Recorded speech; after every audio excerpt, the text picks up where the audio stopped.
Good morning, good afternoon, good evening. I'd like to welcome you on behalf of the Lahore Literary Festival for a wonderfully global conversation actually with Fushia Dunlop this morning. My name is Momina Ijazin. I'm based in Washington, DC. Fushia is in Dunlop and we're live streaming to Pakistan and hopefully many other places in what should be a fascinating conversation about Chinese food and cooking and traveling. And so I just wanted to give a quick intro on Fushia. She's obviously the first Westerner to train at the Sichuan High Institute of Cuisine and has been traveling around China for decades, collecting recipes. Fushia, I have to admit, I've had a real fangirl moment when asked to do this talk because I've learned so much about China from you. And we've had very similar experiences because I was traveling in China, like a couple of dozen times, looking at rural provinces and learning about, like garlic farming and working on microfinance. So some of what you describe in your books is really evocative and brings China to life.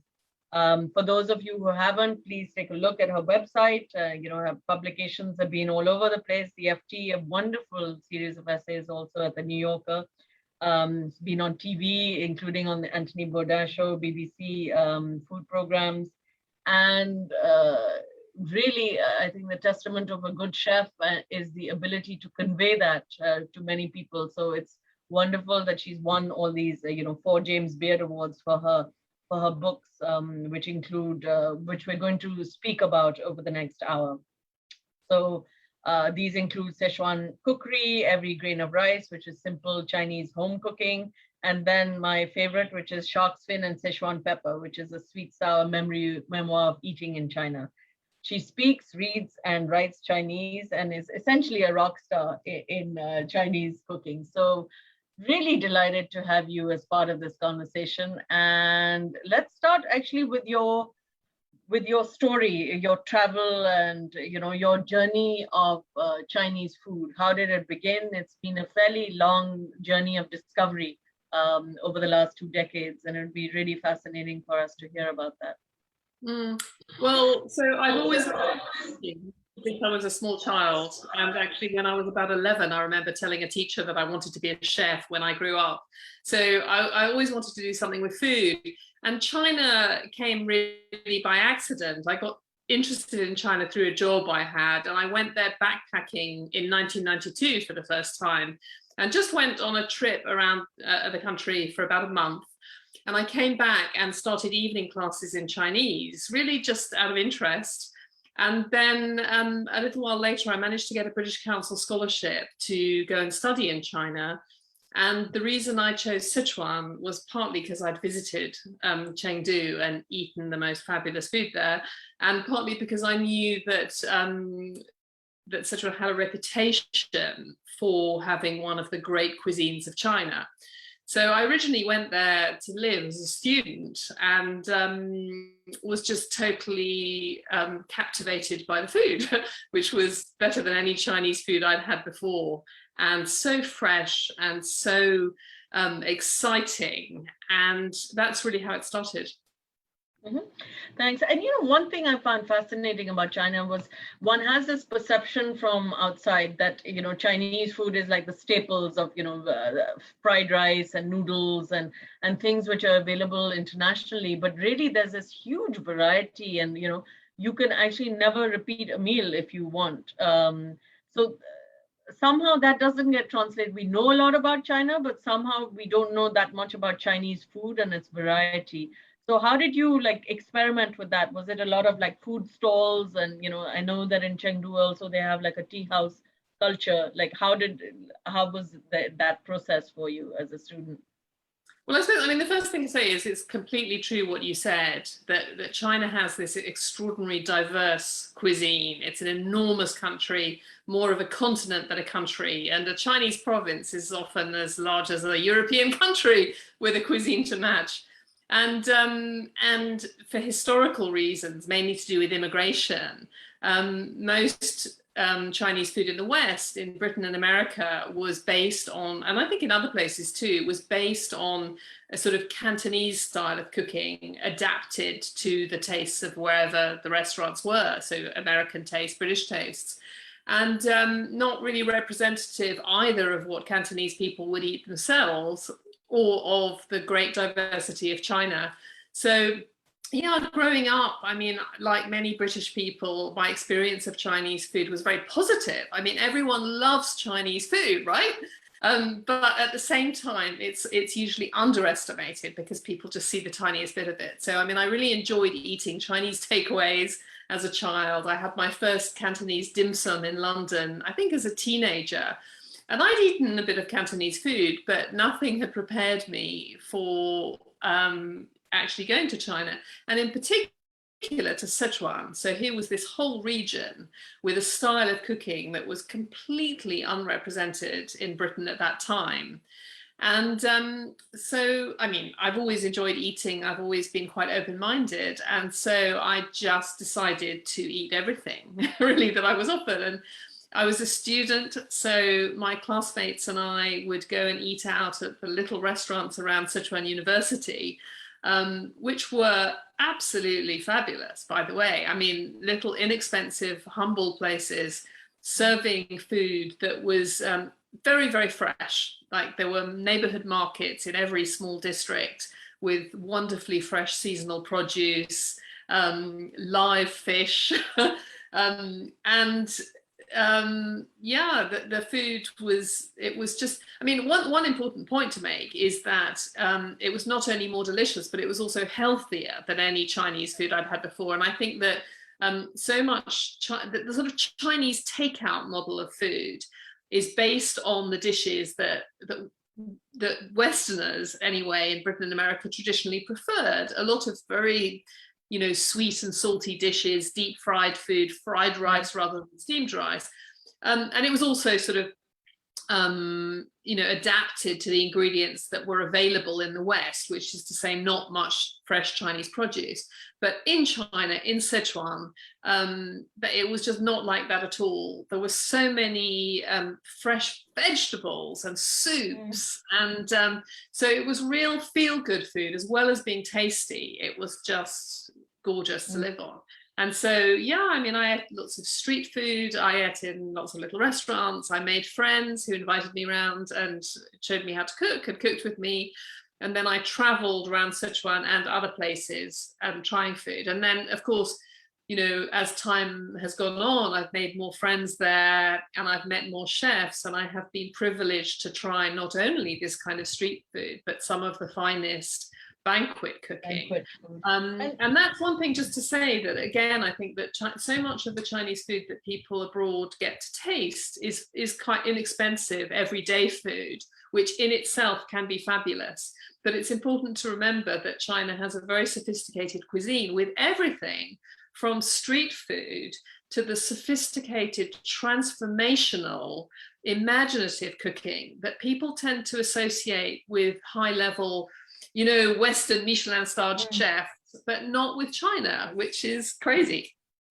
It is crazy. And I remember doing like cooking classes in China and then just discovering the diversity. I mean, when you go for the Beijing and Shandong food, just the imperial cuisines, or then when you go to Hangzhou, the sweet and soya glazes or Cantonese is very different. So can you just walk us through that? I mean, also it was really interesting what you said about Sichuan, because I mean, they're known to, I think there's a quote, you know, famous adage, which is that you go to China for food, but you go to Sichuan for the flavor.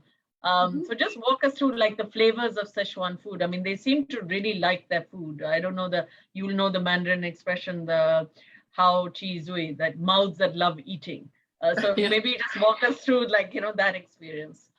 Yeah, well, I mean, I think the first thing to say is that in general, you know, Chinese people really understand food and care about food much more than, say, traditionally the English did. And so in most regions of China, people really take care about what they eat and they really enjoy food.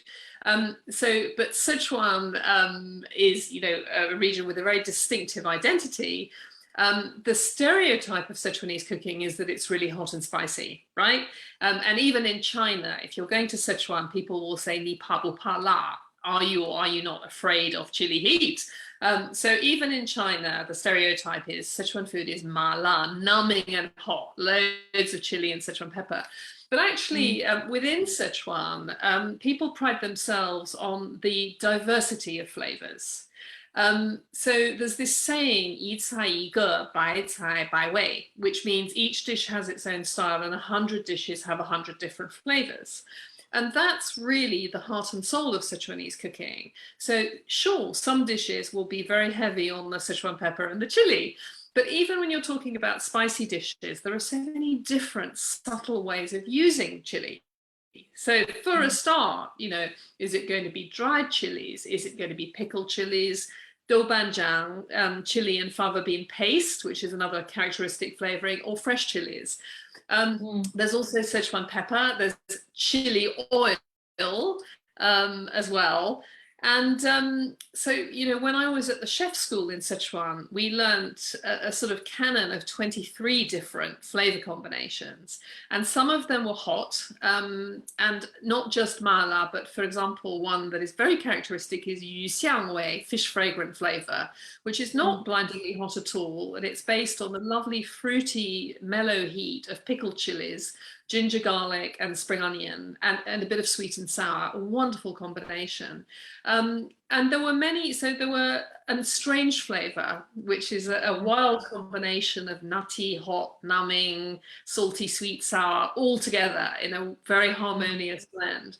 But there were also quite a lot of flavor combinations that are not spicy. So there were different types of sweet and sour, one that's called li ziwei, lychee flavor, which is a certain kind of sweet and sour. And a good Sichuan meal really is always a harmonious balance, as it is anywhere else in China. So if you have some dishes that are very boldly flavored, you have some that are very mild. And most Sichuanese meals will include some really very plain, fresh green vegetables, a lovely, refreshing soup. And so I think that while it's true that spiciness is something very typical of the region, we shouldn't forget that it's varied and exciting, and it's balanced.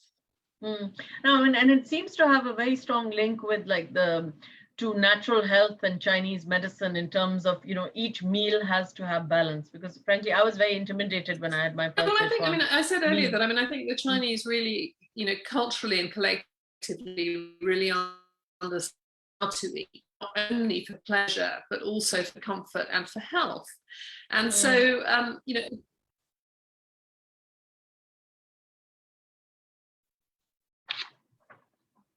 hello, sorry, the internet. Yeah. Let's start again. Yes, why don't you go ahead?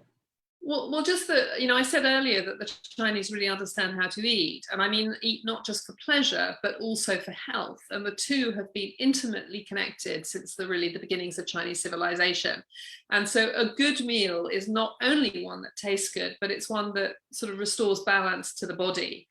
And so I'm sure, you know, you've traveled in China. Anyone who has Chinese friends will know that Chinese people talk a lot about heating and cooling, and about the appropriate foods for particular seasons, for how you're feeling, for the age you are. You know, the diet is always tailored to what the body requires.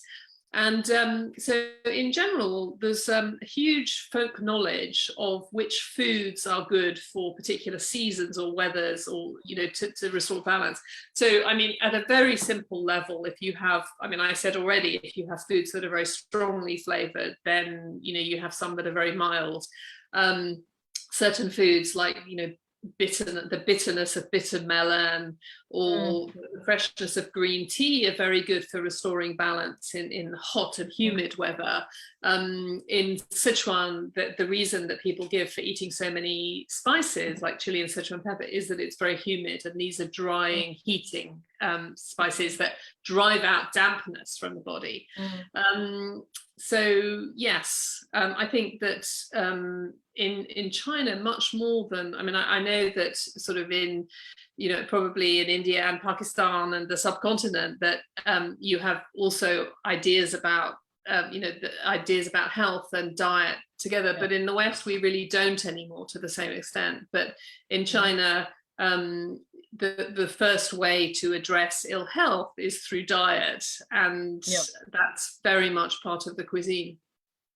That's one thing I found fascinating there, because in India and Pakistan and actually in South Asia, there's this whole tradition of Ayurvedic food, and the use of spices, turmeric or honey or things to rebalance, like the heat and coolness even within one's own body. And it was fascinating to me that you have the same in China, but it's evolved into like the use of natural medicines and herbs and things like that, which are really like it's a very rich and long-standing science, like the Chinese medicine, and how food is so much a part of that. Like it doesn't matter what income level you are, or they're just these old sources of knowledge that older Chinese people have about, that people know, about like how the human body works and what to do in order to like rebalance, which is very interesting, right? Like it's not part of one's, in Western tradition,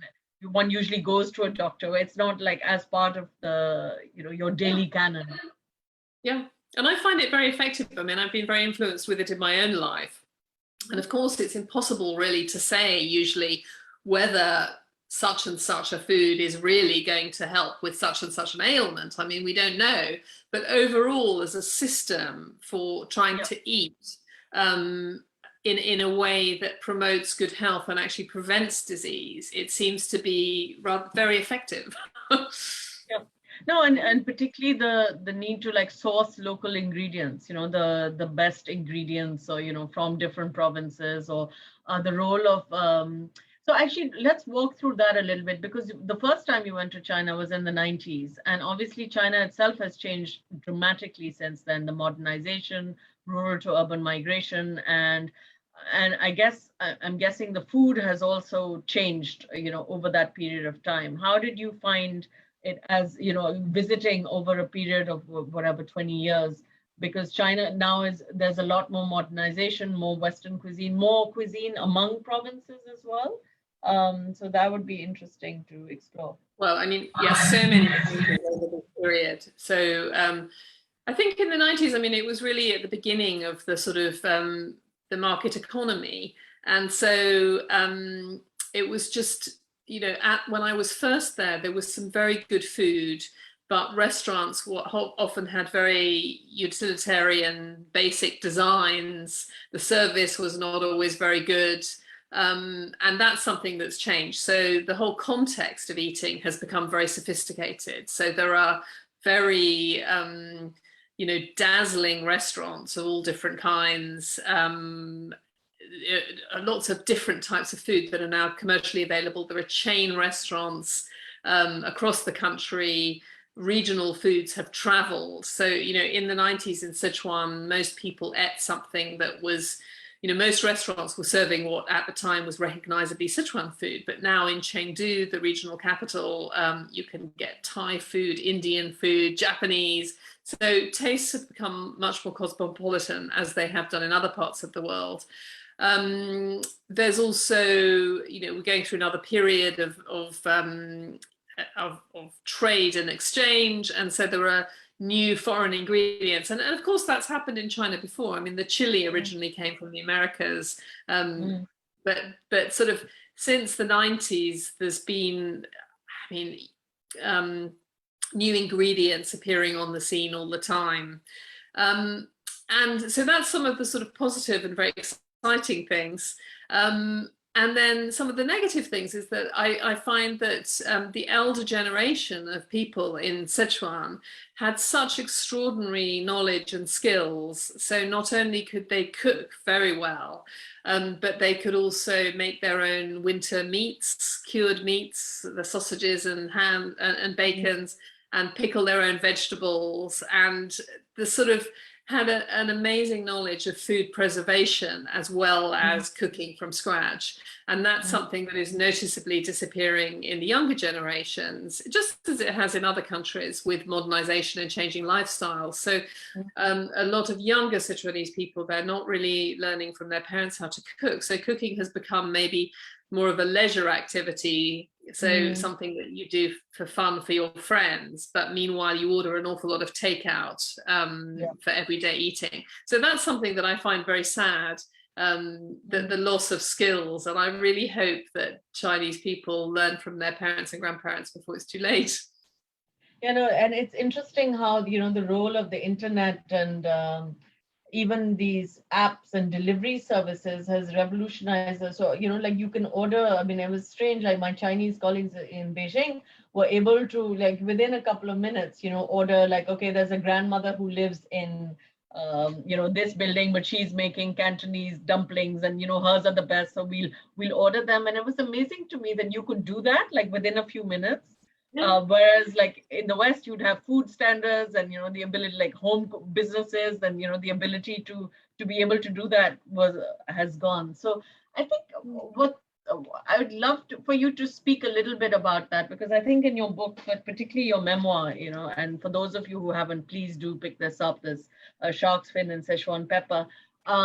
It was just the ability to, that lifestyle where people used to go and shop every day in a market. And that very much exists even in Pakistan, even my grandmother's generation, right? Like she would go to the bazaar and make sure that the ingredients were fresh and like whatever we were eating that day.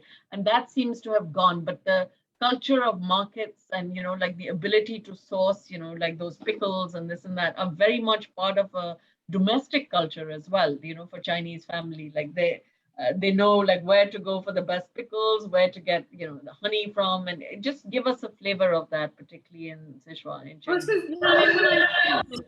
when I lived in Chengdu in the 90s, there were street markets everywhere. So, I mean, I think most people were within a few minutes walk of a very good street market with lots of fresh produce. And the cities of China, including Chengdu, have been developed so very quickly. And often the renovation of districts has involved demolishing all the old streets and removing the markets. And so there are very few of those markets left. And so those that are still around are fantastic and have far fresher and more beautiful produce than you get in a supermarket in London, for example, definitely. Yeah. But there are fewer around. So, yeah, and I think that people just, I mean, it's just changing lifestyles, people having more urban lifestyles. I mean, just physically, when I lived in Chengdu, it was a smallish city with farmland just outside. So, farmers would come in on their bicycles with some produce from neighboring fields, and that's changed with the development and so on. So I think the younger generation are more removed from where the ingredients come from and from the markets than their parents were. And one of the things just about sourcing good ingredients, I mean, that's something that, again, I think that people in the West, I don't know about in Pakistan, but people in the West tend to associate an obsession with the provenance of ingredients with contemporary California, that it's a sort of chez panisse, the sort of the organic movement, the farmers movement, something sort of modern and Western. But in China, there's been a sort of preoccupation with what you might call, using the French word terroir, the origin and the conditions in which food were grown, and the fact that the finest of particular ingredients comes from very specific locations, goes back really to the beginning of Chinese civilization. So in the imperial system, all, the provinces and outlying lands would send tribute to the imperial court of the finest foods. So you had special ingredients like Sichuan pepper from Qingxi, which is a particular village in a particular county, Hanyuan, in western Sichuan, would be sent to the imperial court because everyone knew that the terroir of this place produced the finest Sichuan pepper. And so this sort of knowledge of which ingredients should be eaten in which season to be enjoyed at their finest and from which area is something that's very deeply entrenched in Chinese culture. So yes, at the higher levels, people who are real gourmets, who are really interested in food, know where the best, well, I wouldn't actually, not only the elite. I mean, I think generally people know about often know where the finest food comes. And people in China, when they travel, they want to have local foods, famous local ingredients. Yeah, no, I mean, I remember actually vividly, like one of my colleagues wanting to bring back yogurt from Xi'an because she said the best yogurt and milk is in Xi'an. And then when we were going around, even outside Shanghai, like the garlic farmers were really proud because it's like, we have the best garlic in China and we export it to different places because it just tastes different here than it does in other places. So like one province is known for walnuts, another for garlic. And I found it's really fascinating how there is this food, like certain regions are known for their specialty foods. As I guess, again, the French word terroir, it's just as, people who are interested in wine understand that the soil and the aspect and the weather of a particular area produces particular grapes. And it's the same with food. I was in, a couple of years ago, I was in Guangzhou in the south of China, and I was having dinner with a group of extremely foodie friends from Hong Kong. And we had an incredible meal with all kinds of lavish delicacies.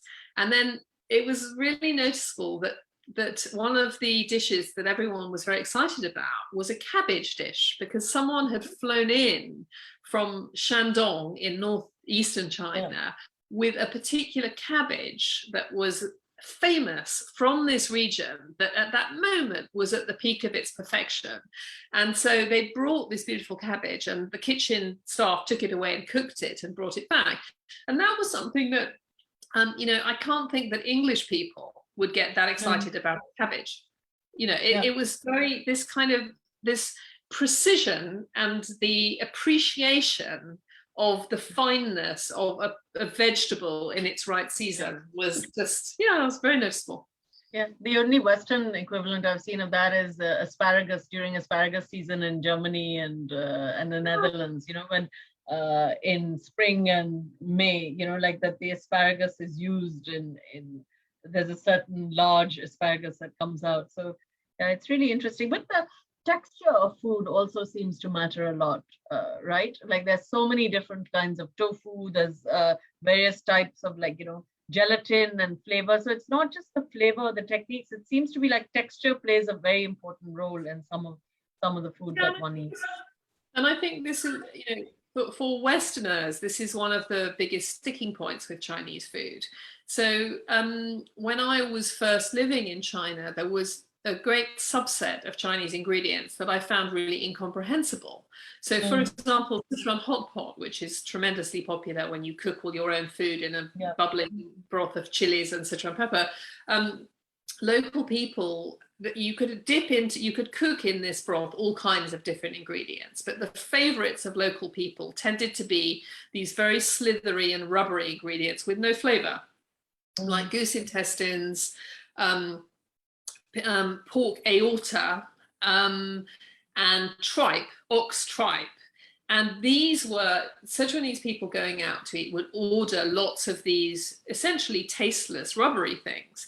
And for a long time, I always have eaten everything very politely, but I really couldn't understand what the point was of eating these ingredients. And over time, I have come to really appreciate their texture.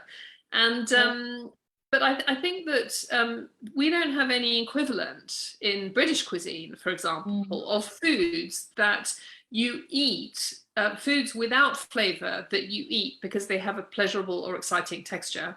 And in general, in Western cuisines, people appreciate a far narrower range of textures. People enjoy food that is sort of dry, crisp, like deep fried, that kind of crispness.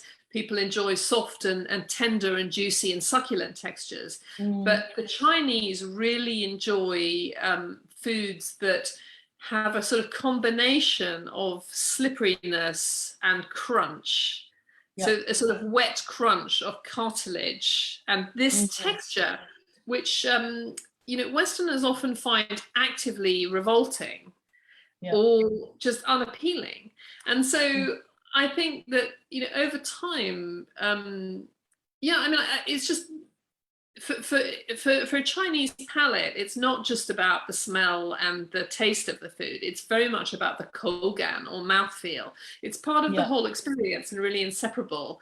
And I think that I mean, I've written quite a bit about this, about mouthfeel, because I think that for outsiders, if you want to really appreciate the full range of Chinese cuisine, then you need to sort of unlock the appreciation of texture in your mind, and you have to appreciate these things, because otherwise there are always going to be some Chinese delicacies that just don't make sense to a Western palate. But once you have sort of crossed that barrier, it makes food even more exciting. So you know, I mean, what you're saying really resonates with me, because I was, you know, like a guest at many of these banquets and like was politely hiding stuff under a napkin or pretending to be vegetarian, because it's not just the Western palate. Like I've grown up eating like offal and tripe and intestines and liver, but it was just the way that it was cooked. And then almost the live, like even fish being served when the fish was still alive, or eels, which, you know, and I really had to get over like my own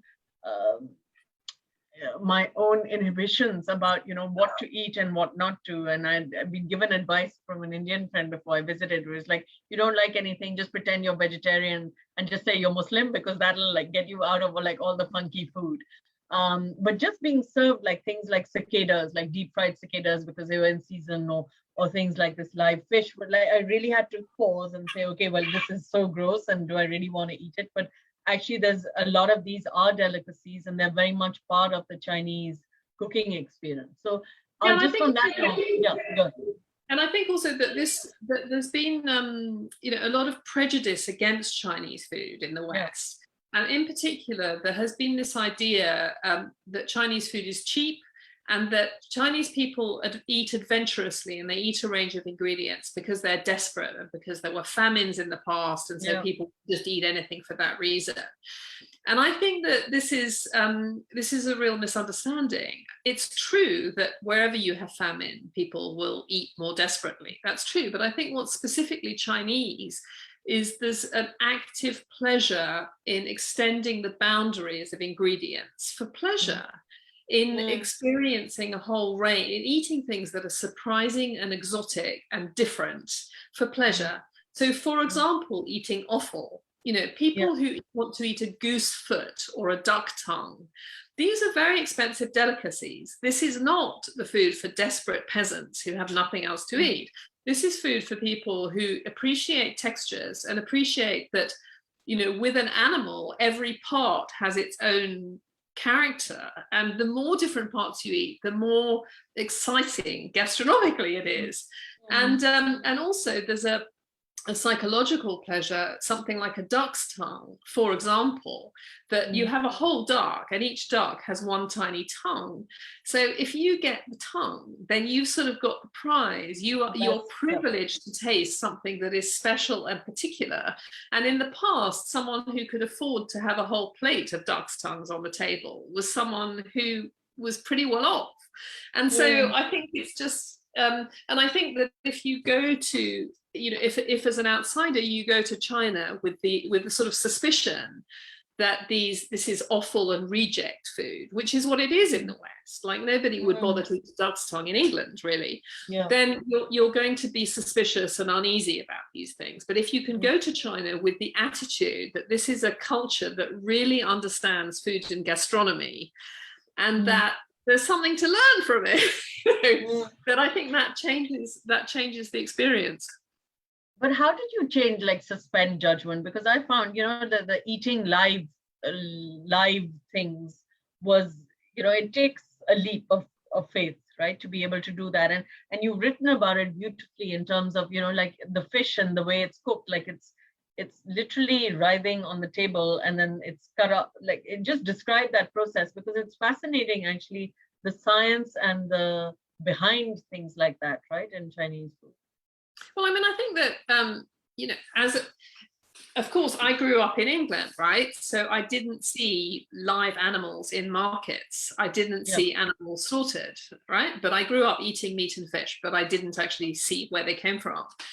And so when I first went to China, like many Westerners, I was quite shocked to see people slaughtering chickens in the market and fish and so on.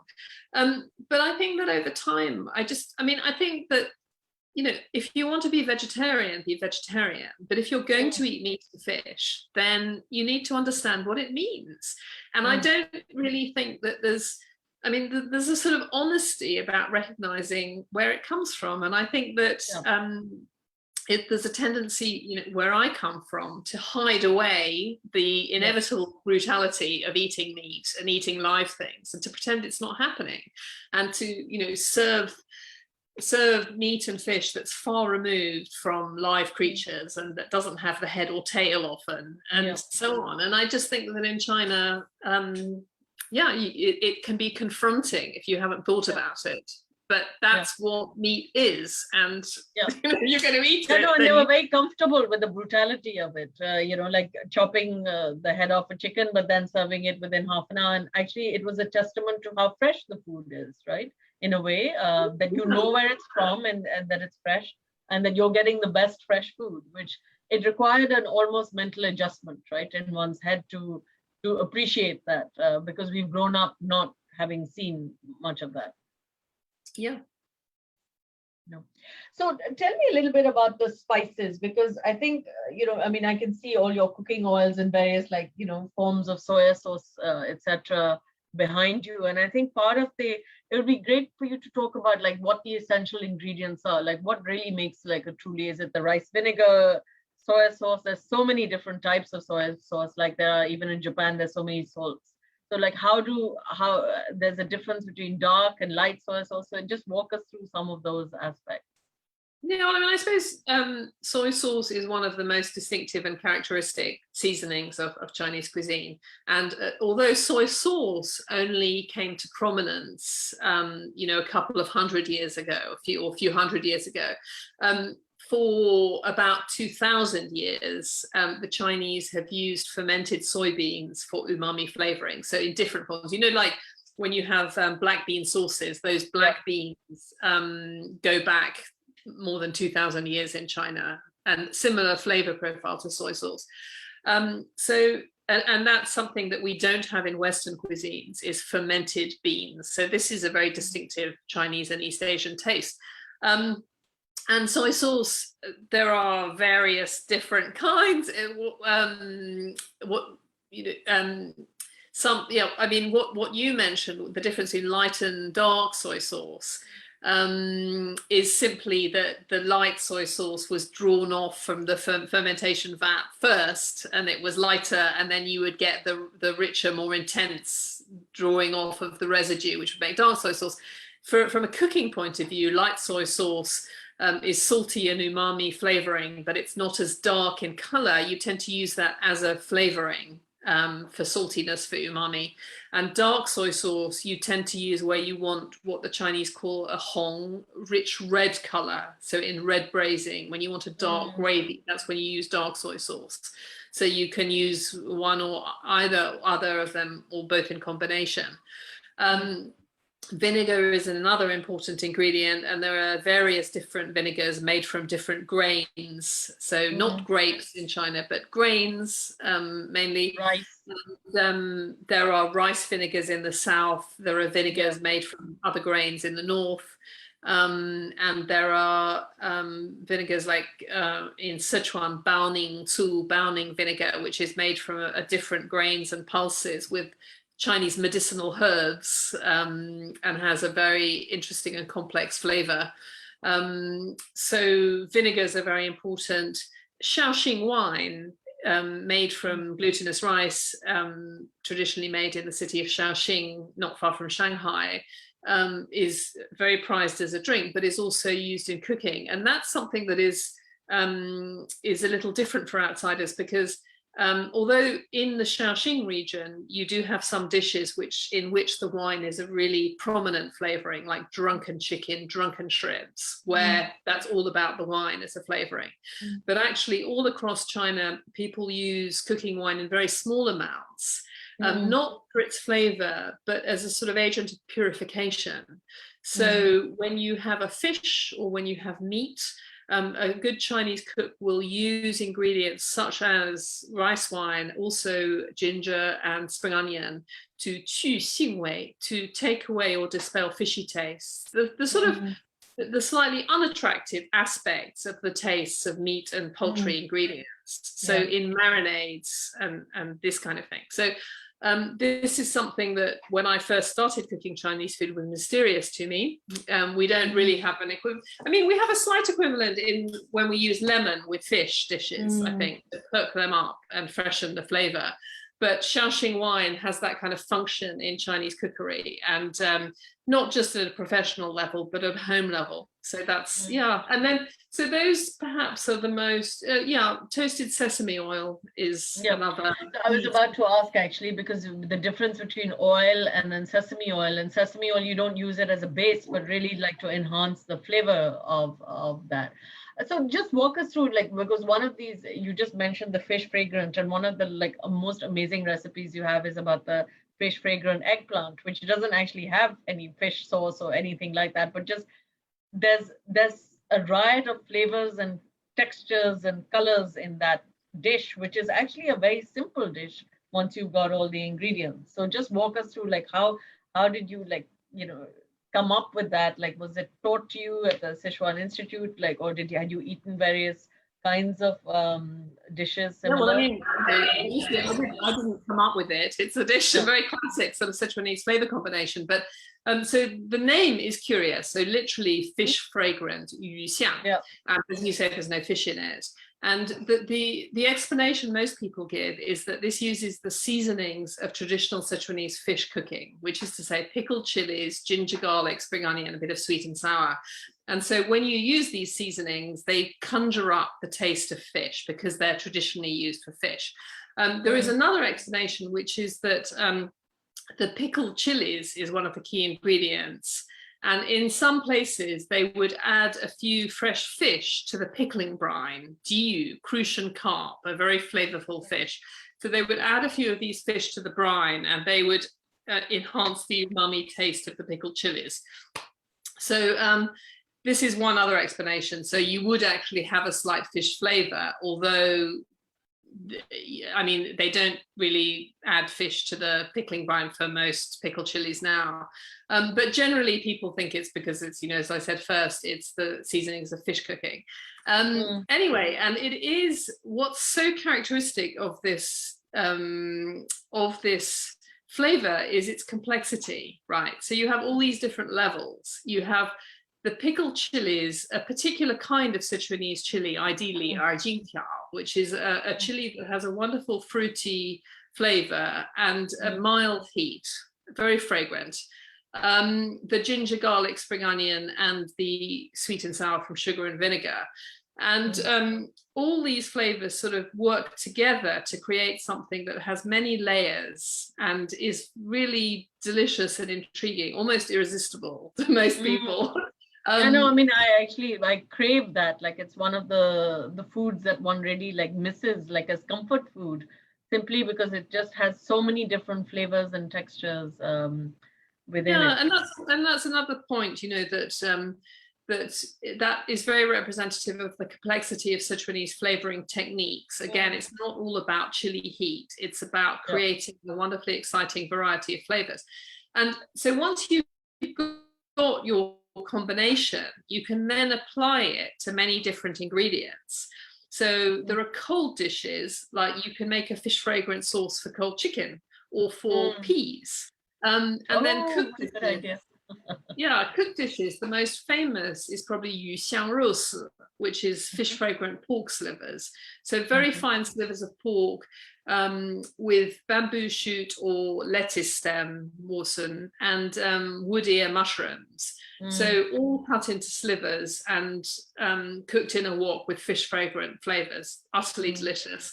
And then you can make a fish fragrant sauce and have it with deep fried chicken. You can have it with steamed seafood. But my favorite is the dish that you've mentioned, which is the eggplant or aubergine xiangqiezi. And this dish, for me, it just sort of expresses the fabulousness of Sichuanese cooking, really, because you take a very cheap, everyday ingredient, eggplant, aubergine, and using these flavoring techniques, you make a dish that is just sensationally delicious.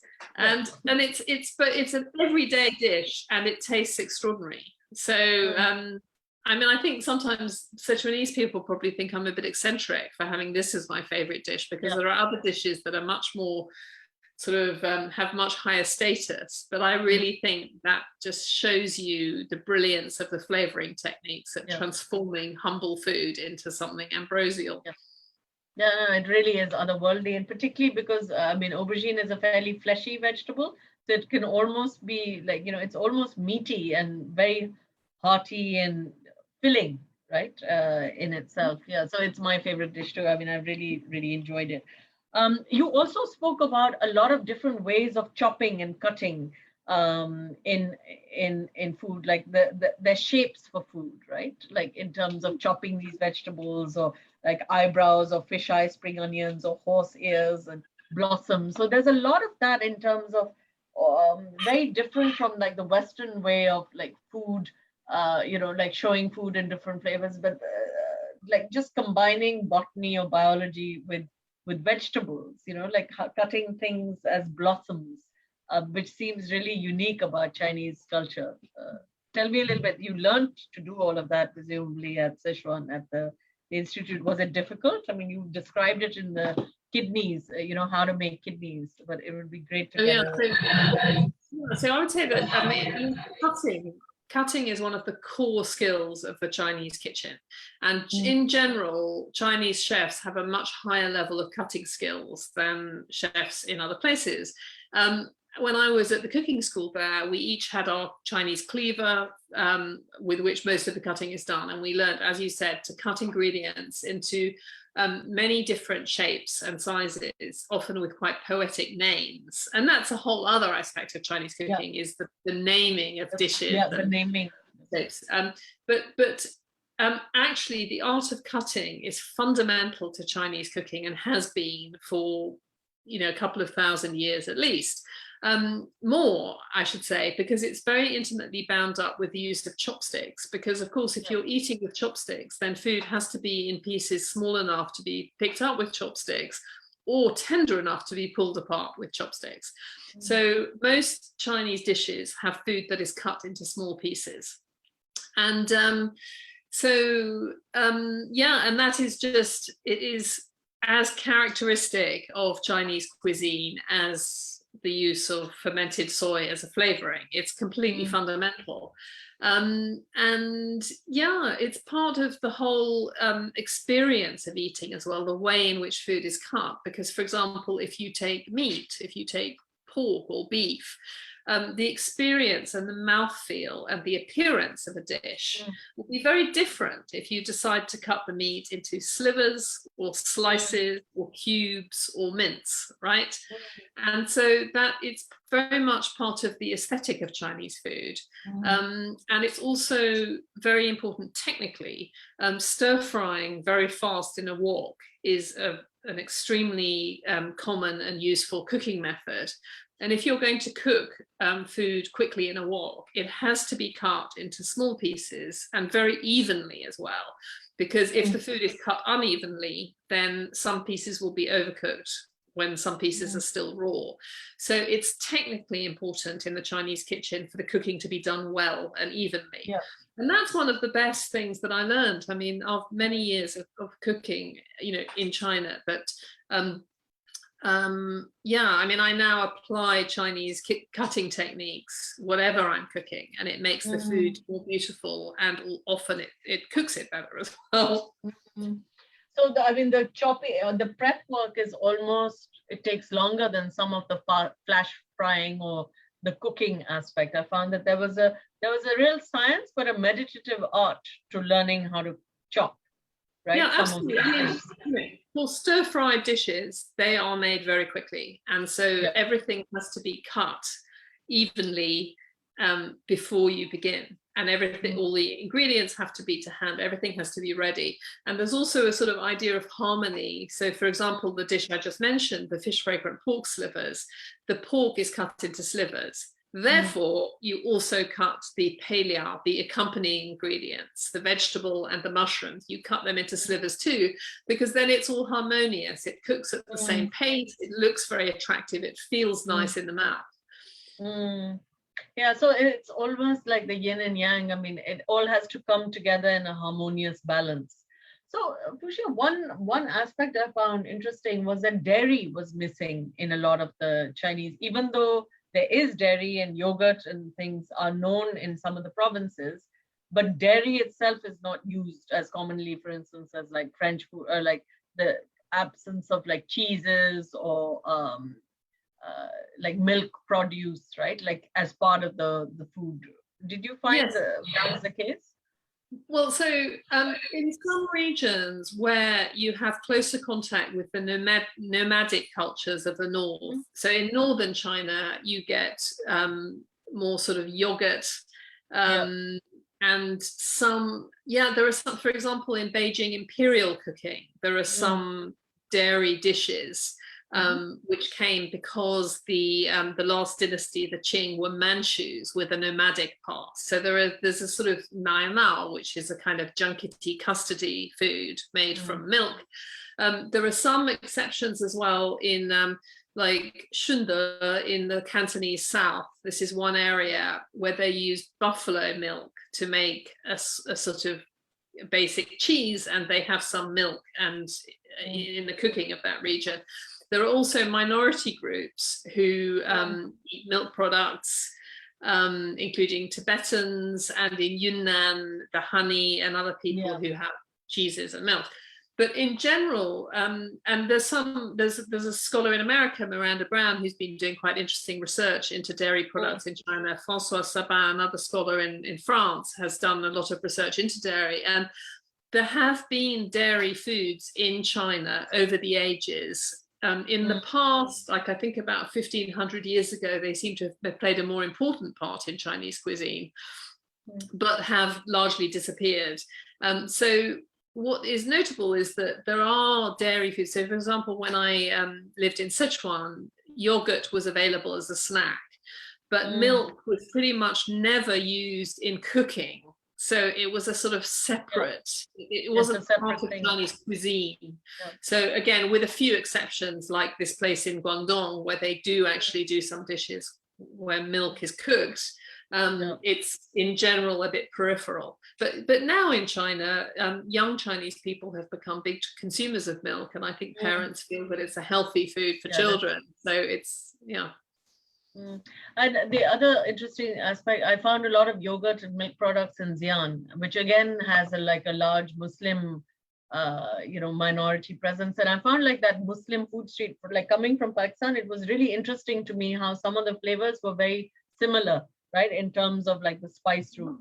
And I know that you'd visited there like early on. I mean, now it's become like a Muslim food street, which is very much catered towards tourists, but it was very different from what you saw in other regions. So I don't think you explored this, right? Like minority groups and things. Yeah, I mean, I think that there are the Han Chinese are the majority group in China, officially recognized, but there are 56 other minority groups, I think that's right, recognized by the government. And one of the very important minority groups is the Hui, who are Muslims. And you find them all across North and Northwest China, and actually all over the country now in small communities around mosques. So, and what is really interesting is that the foods of Northwest China, and particularly of the Hui Muslims, have so much in common with the food across Central Asia. So there's a lot of lamb, sheep meat in cooking. There are flatbreads, which are clearly connected with traditions, you know, cooked in tandoors sometimes, you know, with technology that it goes across Central Asia, but also like in Beijing cooking. A lot of the most famous dishes of Beijing cuisine are actually from the Hui Muslim people. So, and some of them are very, like there's something called a tangar, I think, like sugar ears, which are deep fried pastries dipped in, you know, steeped in syrup, which are very much like sort of Arab delicacies. There are also halvas in Chinese cuisine, which have a connection again with trade routes across the Silk Road. So yeah, and it's, I think that's something that people outside don't often realize, how much I mean, in the north of China, all the trade routes, which we now know as the Silk Road, absolutely inform the cuisine, the ingredients, the cooking techniques, the names of dishes. Yeah, I mean, I found like the meat-filled dumplings, you know, in Xi'an were very similar to like the mantu that you'd get in Uzbek. I mean, I've traveled in Central Asia, the Uzbek mantu or the Turkish dumplings, and even the sesame like toffees, and you know, like the desserts were really fascinating in terms of like I've tasted that in Irani food, right? Like Persian, like sesame. So it was really, it brings it home to you in terms of how the world is so porous in terms of flavors and tastes, you know, across. We have these national boundaries, but it's... The one that you mentioned is one that, I mean, I did a particular project on, which is you know, manto, that this word, and the word manto is a word used in China now usually for plain steamed wheat buns, wheat flour buns, right? But originally it was used to refer to kind of dumplings with stuffings, and it still is actually in southern China, in the Jiangnan region, they still have mantou as a stuffed dumpling. But the same word appears all the way across to Korean mandu dumplings, the mantou of North China, the manta of the Uyghur people, the manti of the Uzbeks, and all the way to the Mediterranean, where the Turks have manta. And in fact, this word, this Chinese word manto, very probably came from a Turkic language. So, and it's just really interesting that you have the same concept and the same word with all the different expressions across Central Asia like that. Yeah, no, it's fascinating actually in terms of like how our culinary tastes and histories can be so parallel and familiar, even though we feel we may not know much about China. That's what I found really interesting about visiting some of these provinces, was that their approach to food was very similar to South Asia, like this huge like obsession with food and daily food, and you know, like planning breakfast, like lunch when you've just had breakfast, and planning dinner. Like it was very much part of the culture. And one thinks it's always part of your culture, but it's not. Like, you know, you go to different places and it's as much part of theirs.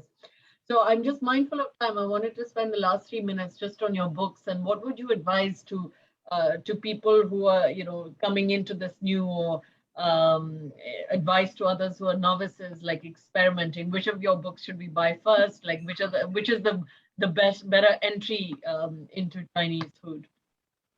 Well, Every Grain of Rice was specifically intended as a sort of introduction to very sort of approachable and healthy and delicious and mainly quite easy Chinese dishes and cooking techniques. So Every Grain of Rice, the subtitle is Simple Chinese Home Cooking, and that's the one. I know many people who have previously not cooked Chinese food at all, but have used that to get going, and that they have the whole point of that book was to sort of take people by the hand and show people which basic seasonings they need, basic techniques, and then a lot of recipes, some of which are just blindingly simple and just take a few minutes.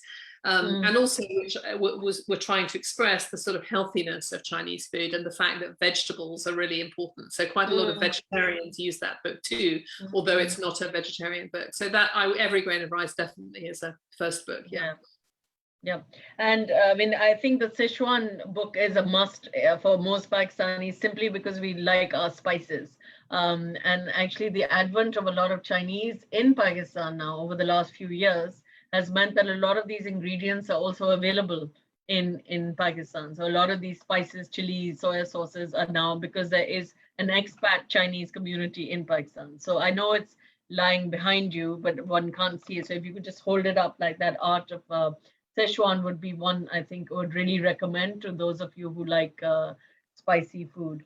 So, Fushia, my last question to you, and thank you for being so patient in all of these questions, is what would your last supper be if you were to have a last supper in China? Well, because as you've described such a complexity and diversity of different foods and cuisines, I know your favorite aubergine dish has to be part of that. But what would the last banquet be if one had to cook that? I think I may have.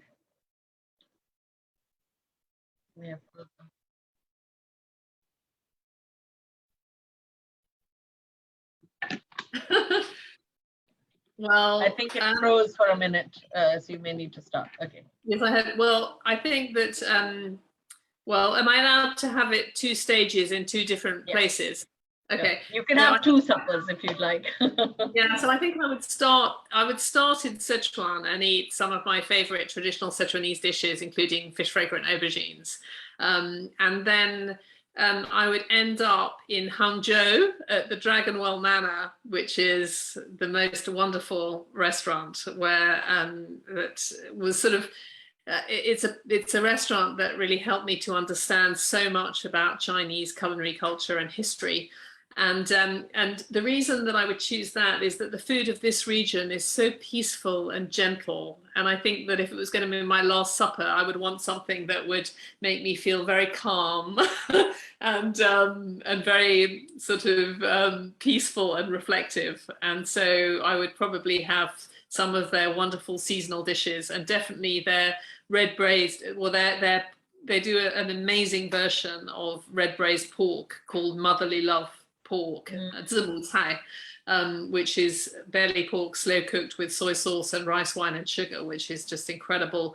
And then some fresh vegetables and some soup from the farm. I think that would be a perfect last supper. Yeah, thank you. I mean, your biography was almost like an unlived life for me. I was like, this is the life I wish I would have led. And it's really interesting that you have explored like and made Chinese food so accessible to those of us who are not familiar or don't have the, the ability to live there. So thank you very much. I think you made a huge contribution, like to just exposing a culture which is not known widely. So thank you for that. Thank you for this conversation. And I'm sure a lot of Pakistanis will now start cooking Chinese food as a result. I know I'm hungry after this conversation, but please, for those of you who don't have them, please do go pick up Fushia's books. They are such a delight. And just a last one, I know like each of us have Chinese names. So Fushia, yours is flower in England, but what does it in Chinese, in Mandarin? Also fuxia. So in that it has a very beautiful character in it, xia, which means the golden rosy color that the sky goes at sunset. So right, that's lovely. And mine is Amelie, which means happy and smiley. So from golden rosy and happy smiley, thank you so much for listening in to this. Thank you. Thanks very much. Okay, bye-bye.